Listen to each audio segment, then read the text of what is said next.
Now kini nga message mas ma-clarify nato unsa gi function di ay sa mga katawhan sa Ginoo sulod sa iglesia. Isa sa reason maglisod bitag ila unsa gid ay function nako isip youth sa church aside ani. Unsay function nako pastor sa church isip usa ka amahan. Unsay function sa mga senior citizen sa church. Basi nagtuon ato mga seniors nga dili na mo magamit sa church. No, dako kay mo role sa iglesia. Ug tan-aw nato na dinhi tungod kay ang church isa ni ka body nga gibuo sa mga nagkalinlain nga level. Munang linlain tag level tungod kay nagtay linlain nga mga responsibilities. Mabitaw na sa atong pag-grow, gikan ka gipakatao sa kalibutan, niagi kapag ka baby, nagi kapag ka bata, hantod nimo kang teen, nimo kang young, nimo kang adult na natigulang. So kana siya nga mga stages sa life, naa na siya corresponding nga purpose nganong niagi ta niana nga mga level. Dili pwede mo ingon ta, pastor, di ko kahimo sa akong function kay bata pa ko, youth pa ko, siguro mo pareha na akong brad kuan, diha na siguro ko makatrabaho. No, naa kay function. Ug hangtod di mo na ma-perform, dili kompleto ang imong existence gyud sa kalibutan. May something missing. Now, sa Galatians 3:28, please open your Bibles. Galatians 3:28, ingon dinhi si Apostle Paul. There is neither Jew or Greek, there is neither slave or free. There is no male and female, for you are all one in Christ Jesus. Now, isa sa issue sa Galatian church na mixture dinhi sa mga Jew ug sa mga Greeks. Mixed ni na mga Kristohanon dinhi nga mga Grecians, napoy mga Hebrews. And isa ni ka lisod i-deal sa ilang time. Kay naay tension sa mga non-Jewish o Jewish sa ilang panahon culturally. Ang mga Jewish stricto kini sila nga di ni sila makikuyog sa mga dili Hudyo pareha nila. Ang mga Grecians pod taas kay sila tan-aw silang kuglingon kay ilawom sila sa Rome or sila ang mga Romans good. And ang mga Jewish nga ilawom lang sa empire sa Rome mas ubos kay tan-aw nila silang kuglingon. So imagine kaning duha ka klase sa tao nga dili mag-abot, di magkasinabot giusa sa iglesia sa Galacia. Og dinhi na test ang leadership ni Apostle Paul. Niabot ni Paul na one time nasa prisuhan nakaabot sa iha ang news nga naay tension, naay fraction, naay division nahitabo sa church sa Galatia. Og isa sa reason ang cultural races. Ang mga Jew di kay makikuyog sa mga Christians. Ang mga Christians taas kay sila tan-aw silang kagulingon pero naa sila sa isa ka body, sa isa ka church. So dinhi once na ay fractions, na ay division na sulod sa church, damay gyud, paralyze gyud ang body ni Jesus Christ. Isa ka butang ang pinganan nato sa iglesia ang unity. Ang unity, once na unity, na harmony, dali maka-work ang body. Pero once na division gani, paralyze gid ang body ni Christ. And knowing that we are the body of Christ on earth, dapat dili ta paralyze. Kita amo function sa function ni Christ before dinhi sa yuta. So dapat ang body healthy. Og dili ta may mong healthy kung dili ta united. Lisod i-unite kung natay lain nga edad sa church. Yes. And gawas nga lain tag level sa tong edad, lain tag background. Ang background ni sister, gikan siya sa inani nga pamilya nga gipadako nga puno kayo gugma. Ang background sa isa ka igsoon to, gikan siguro sa pamilya nga wala kaila unsa ng love. Na siguro uban nato gikan sa broken family. Napoy uban nato siguro gikan sin ani nga lain tag background, although bisag Pinoy ta majority ba na nay mga foreigner dire. Okay? Majority na to Filipino, pero lain tag klase nga kaagi nga gipadako. Enya mag-iabot ta sa isa ka body, grabe na nga adjustment, dako kay na nga adjustment. Tingala ta ni si brother, grabe buhak. Ikaw naanad ka sa hilom kay nga community. O wa ka naanad ngin-ani nga imong kastorya, ikaw mo imong naandan. I-join o lisod kay na sa i-join.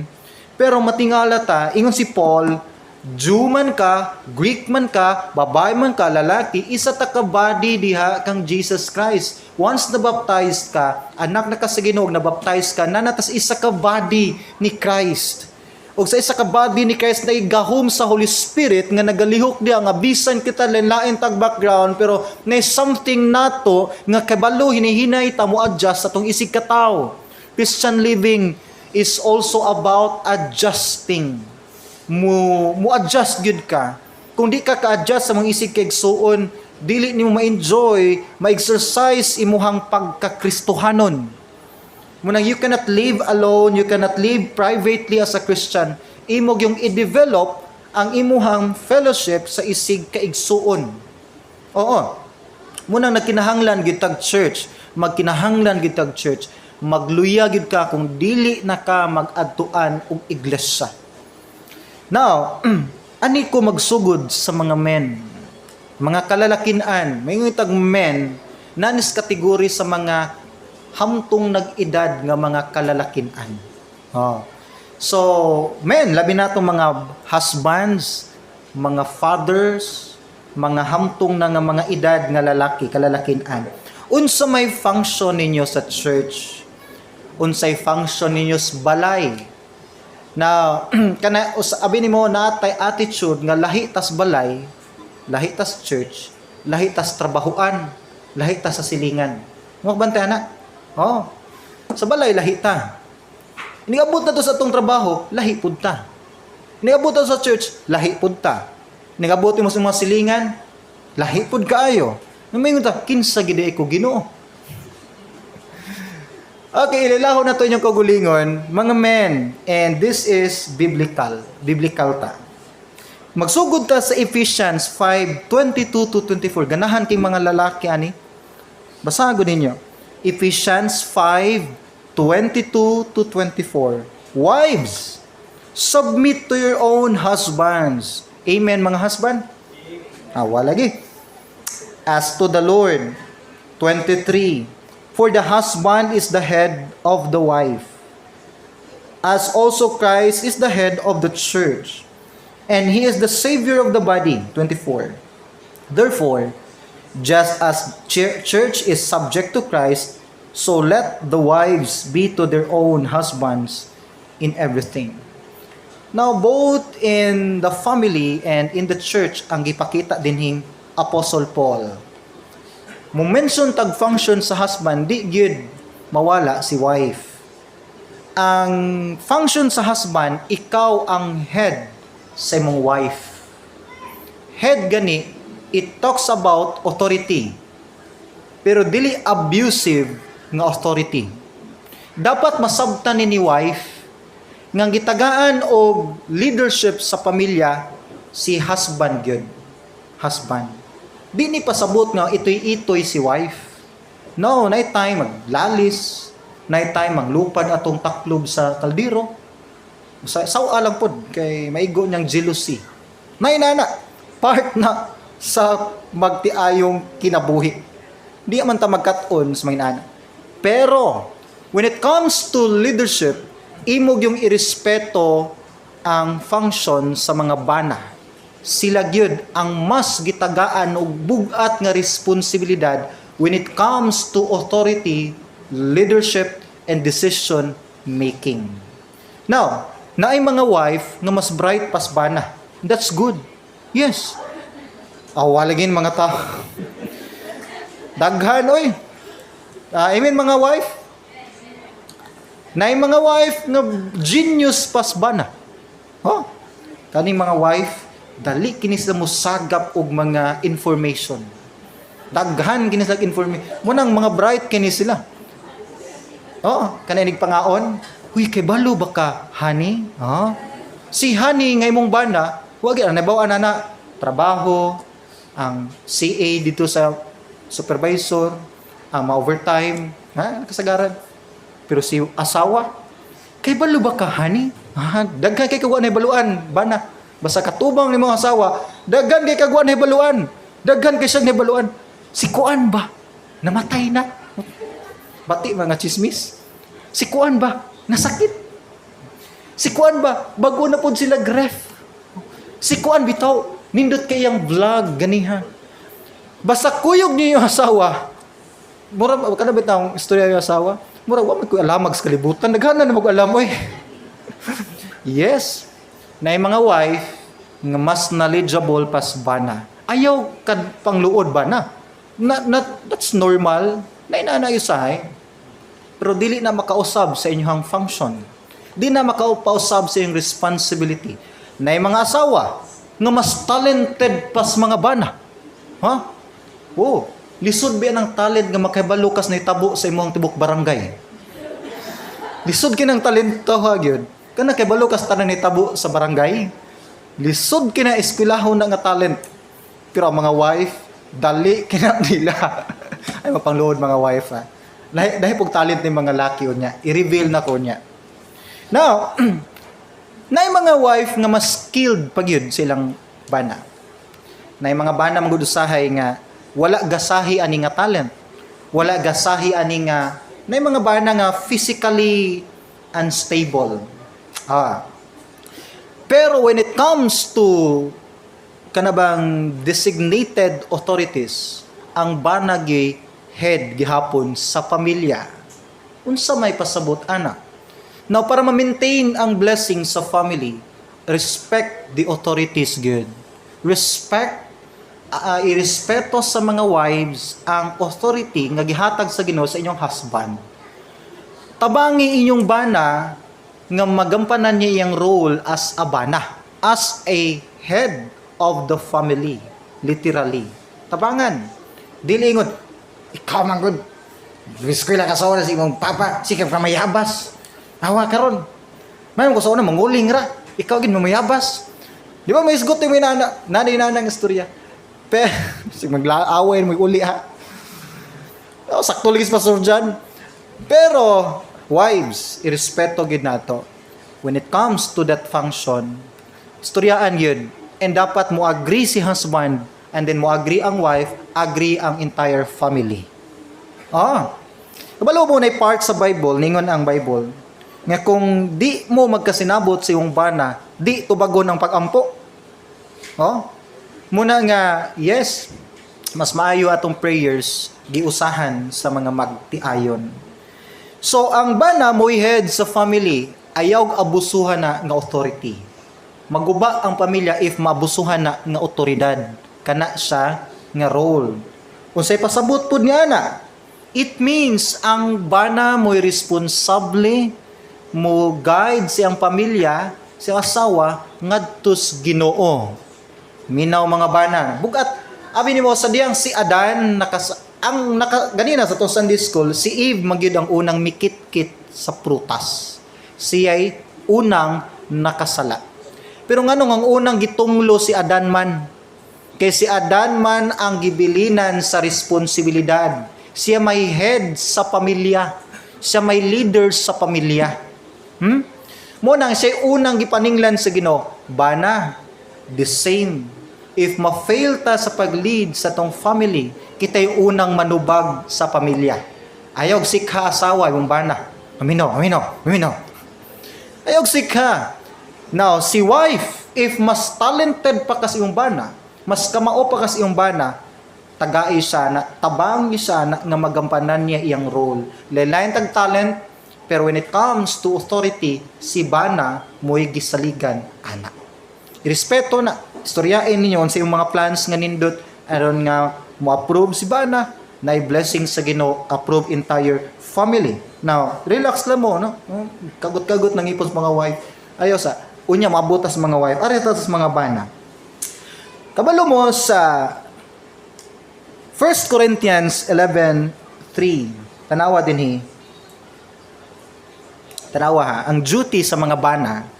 1 Corinthians 11:3, but I want you to know that the head of every man is Christ.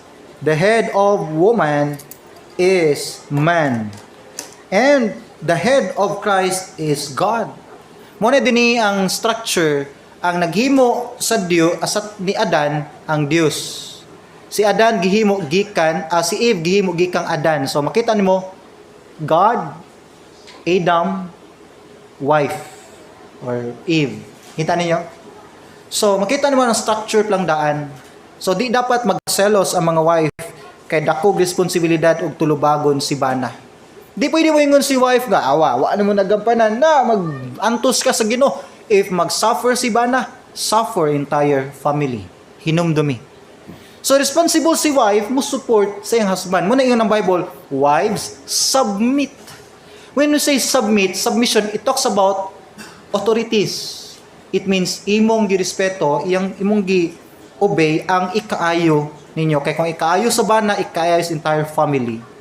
Ikaayo sa wife, ikaayo sa bana, ikaayo sa entire family.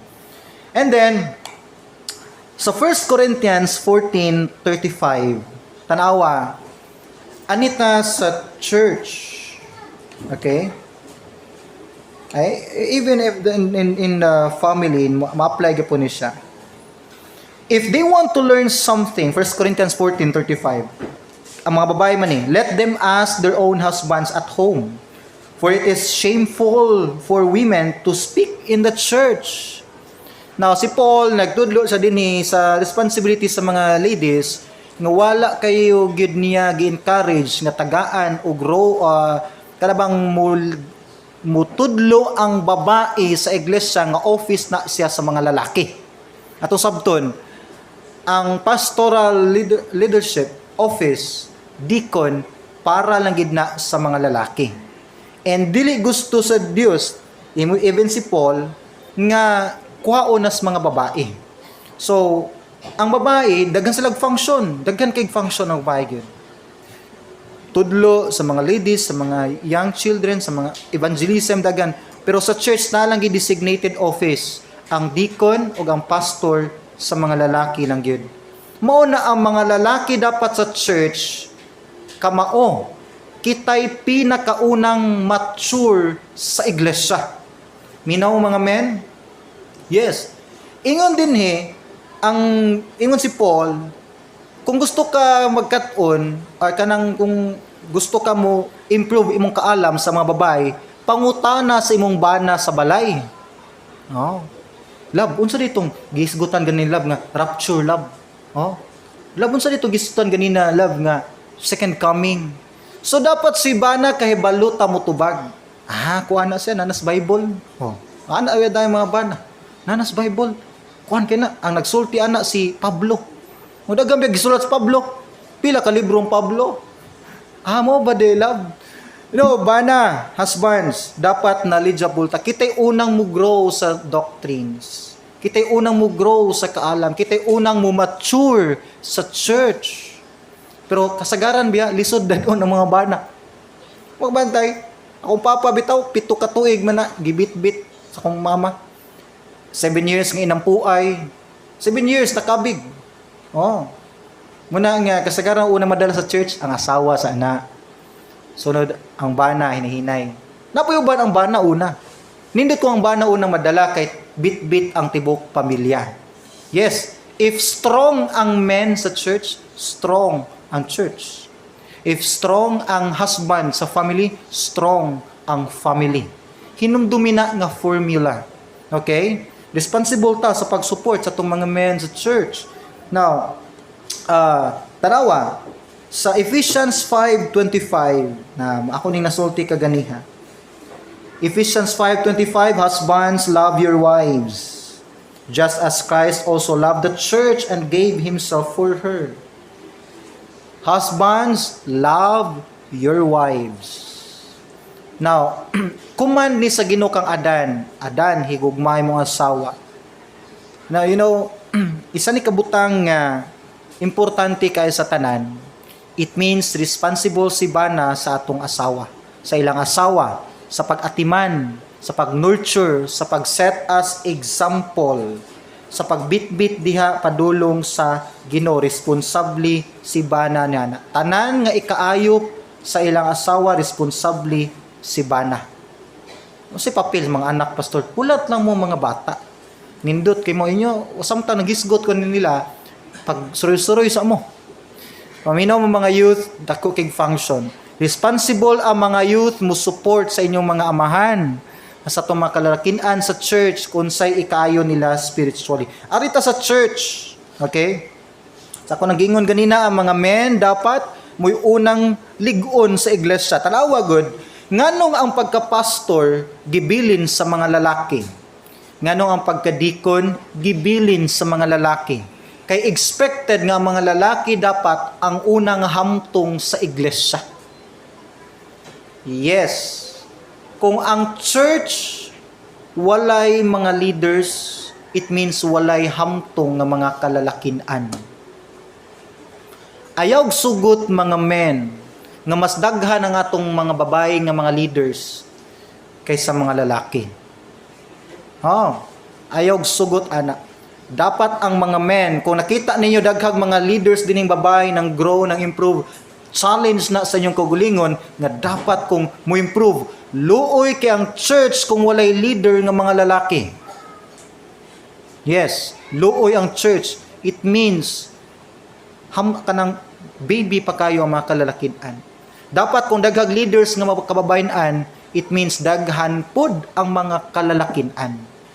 And lalaki, mga kalalakian, amahan, kamo ang ginatan-aw biya sa kadaghanan. Leader, nag-lead mo sa mga youth, kaning pangaon na to, unsa mo behave mga kalalakian, ginaobserbahan mo sa mga youth. Ginaobserbahan mo sa mga ladies, sa mga bata, kay kamoy gitan-aw nga mga leader, isa sa mga leader figure sa church. Munang ko ang mga kalalakian sa church, magbehave ta nga muratag tambay sa gawas, ngay nanin ana, hinumdumi mo na gitudlo ni mus nagtan-aw. So act like a leader. Although pa ka di ang level, pero i-train o i-disiplina imong kaglingon nga leader ka tan-awon sa church, labi na sa atong pamarog. Sa atong sininaan, sa atong pamarog, tan-aw nila nga kanabang respetado ka nga tao sa iglesia. Mo nang gibilin ang mga office sa pastors and deacons sa mga kalalakian, kay dapat ang mga lalaki mo'y unang example, leader, hamtong, educated, trained sa church. Now, tanawa ang 1 Peter 5, 1-4.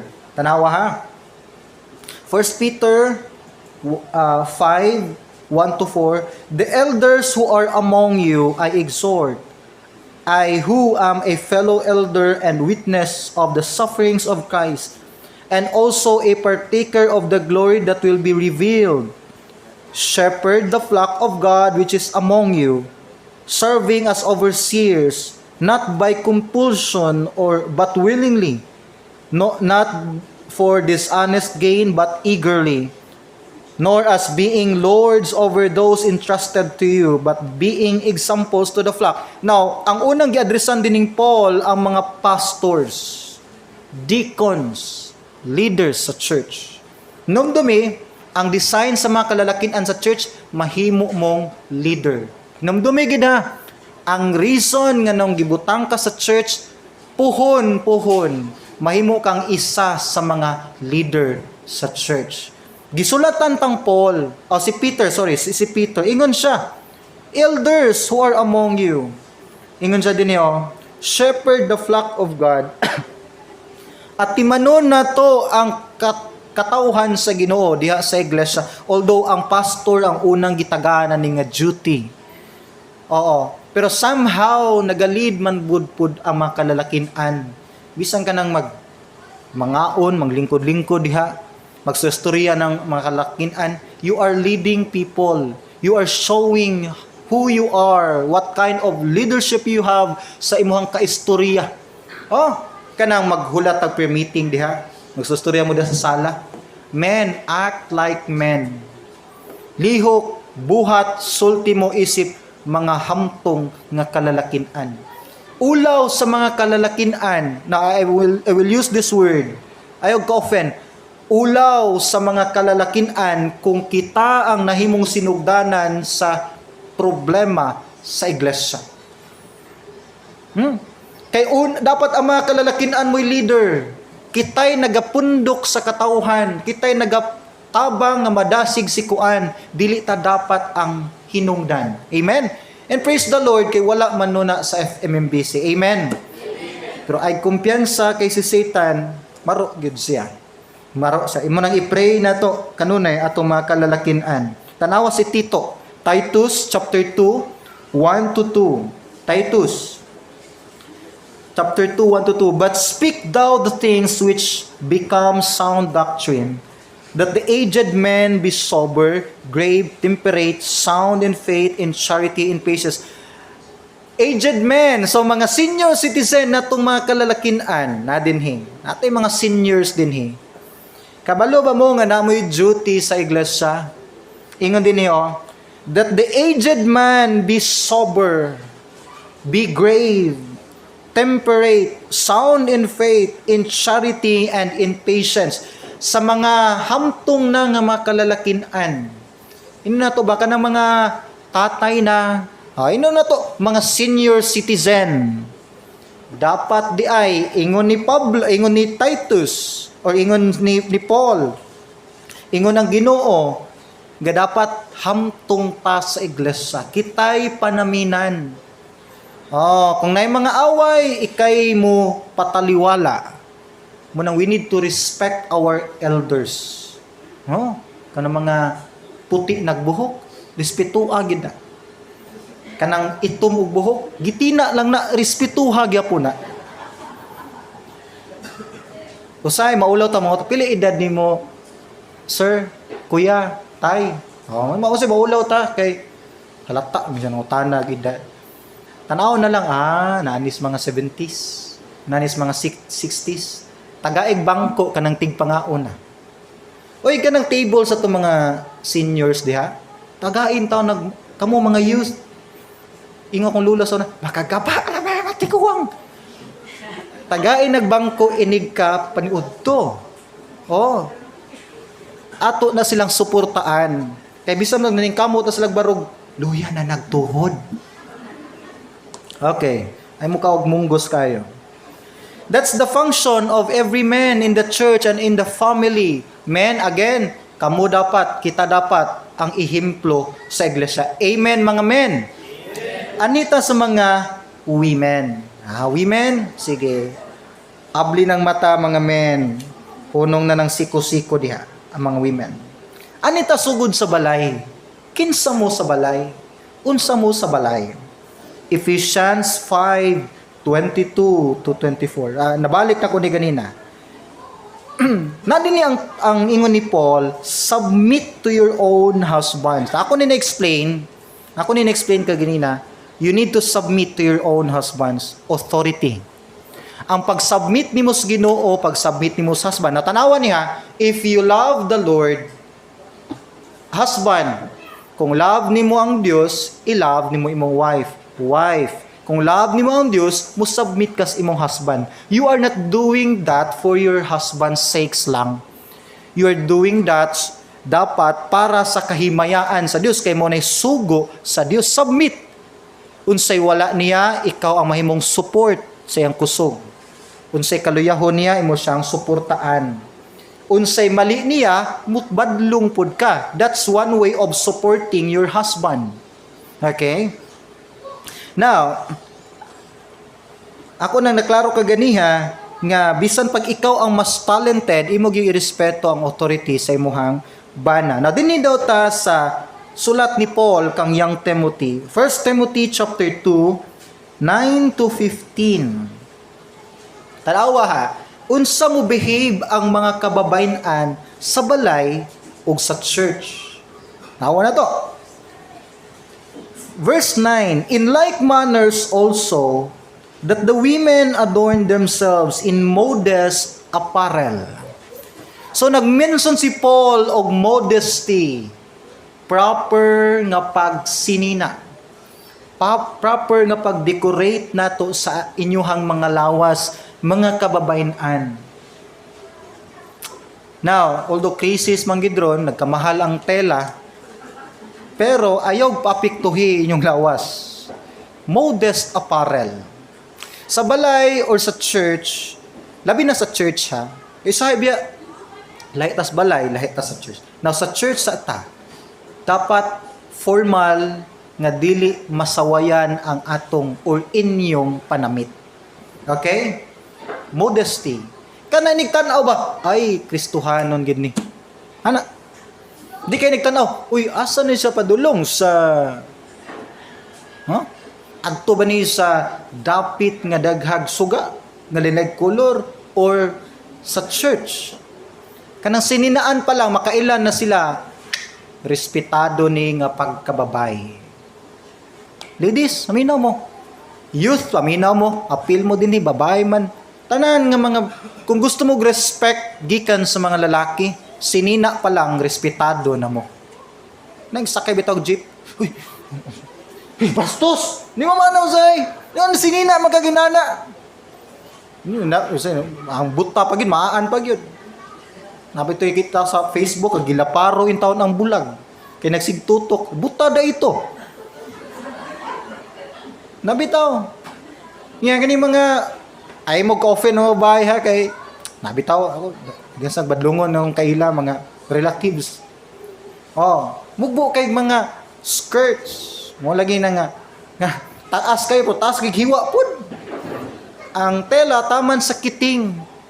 Uy, balaan kayo sis. Pagtakilid, nakita mang hiwa nga taman po din eh. Uy, nausap ang church, ipakita nga anak ka sa Dios. Ladies, amen? Kanang sinina pa lang mailhan unsa nga klase nga amahan na aka. Kita mog anak sa mayor nga gawas-gawas diya nga nag-boxer short lang nga nagtiniil. Dili. Ang anak sa mga prominenteng tao manggawas na according unsay image sa ilahang amahan.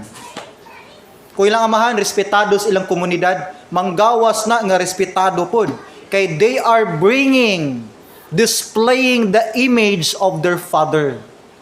Kung ilang father respetado sa usa ka komunidad, isa ka lugar, isa ka city, manggawas na sila, behave na sila sa gawas nga respetado pod.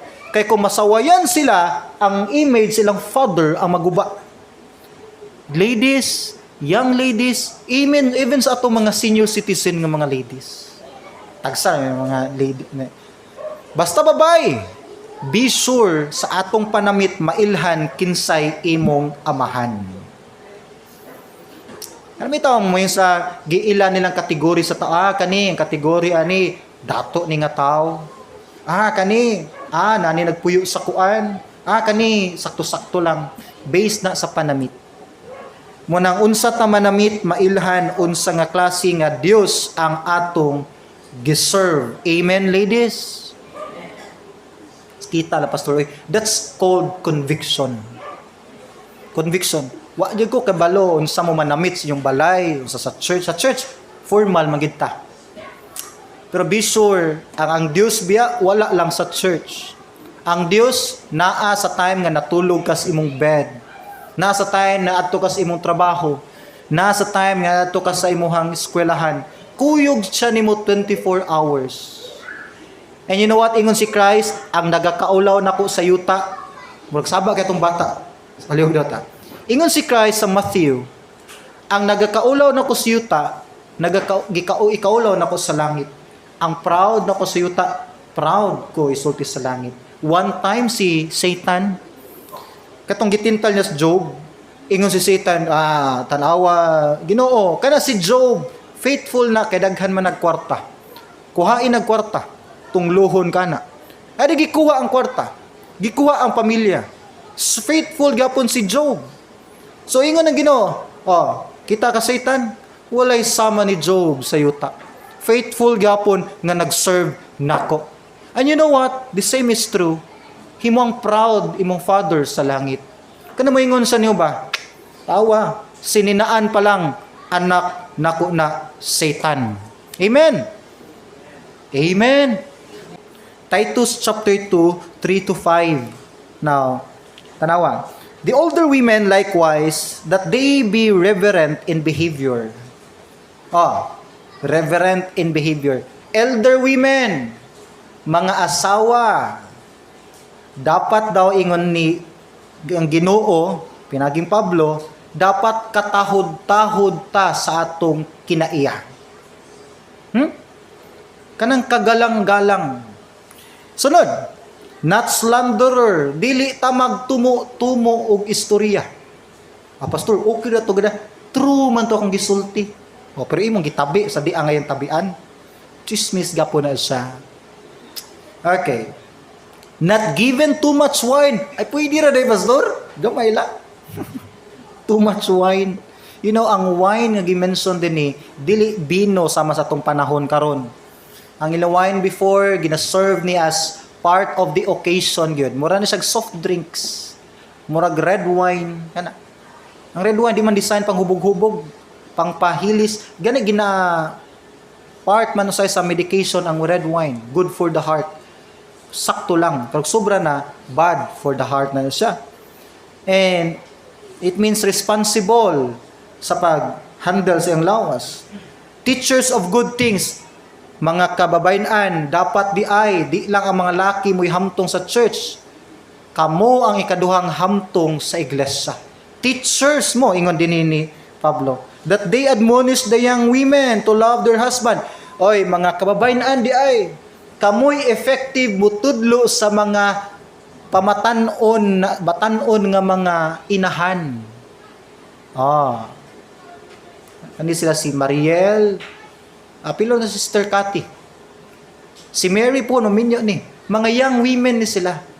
Kamo nga mga adult na nga mga babae, dako mog factor mo tudlo aning mga nagsunod nga mga asawa ninyo, mga bata pa nga asawa, kamo ang mas responsable mutudlo nila unsa sila mudala sa ilahang bana.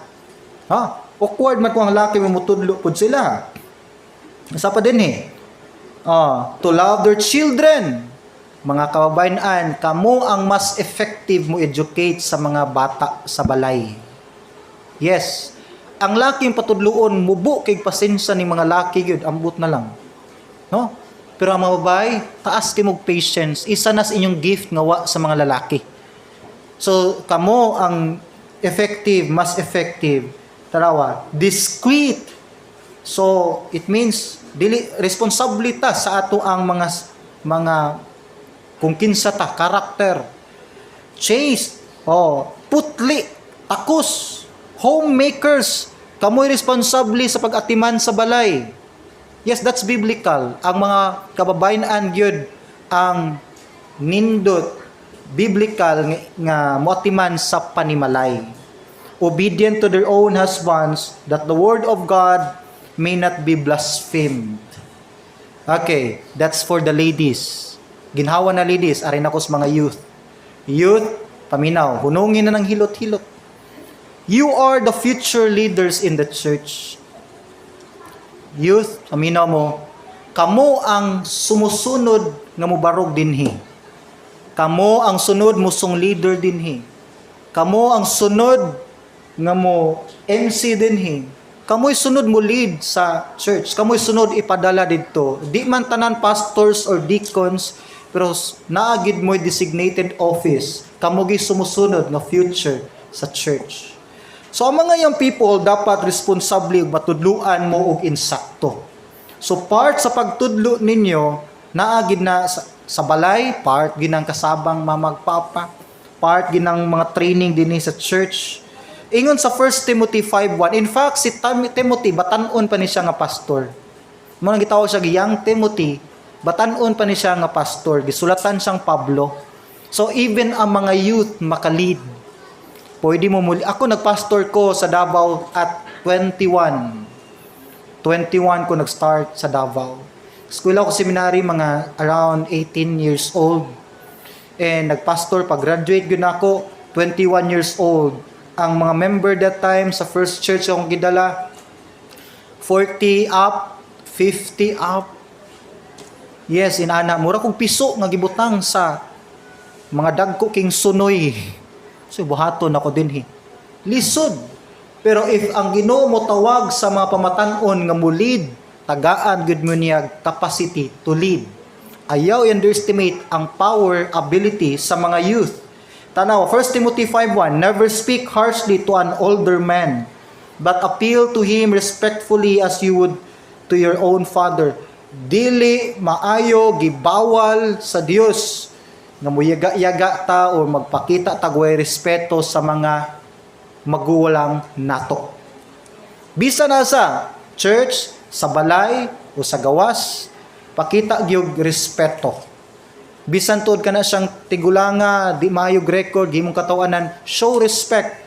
It means kung wala tayo respeto nila, nakasala ta sa Dios, mana ka sa church or sa wala. 1 Peter 5:5, you younger men likewise be subject to your elders, and all of you clothe yourselves with humility toward one another, for God is opposed to the proud but gives grace to the humble. Dapat mo submit ta, youth, mo submit mo sa mga authorities sa church. Yes, as long as para sa iyong kayuhan, you need to submit. Submit. Part ng pagpanghugas sa pag-submit.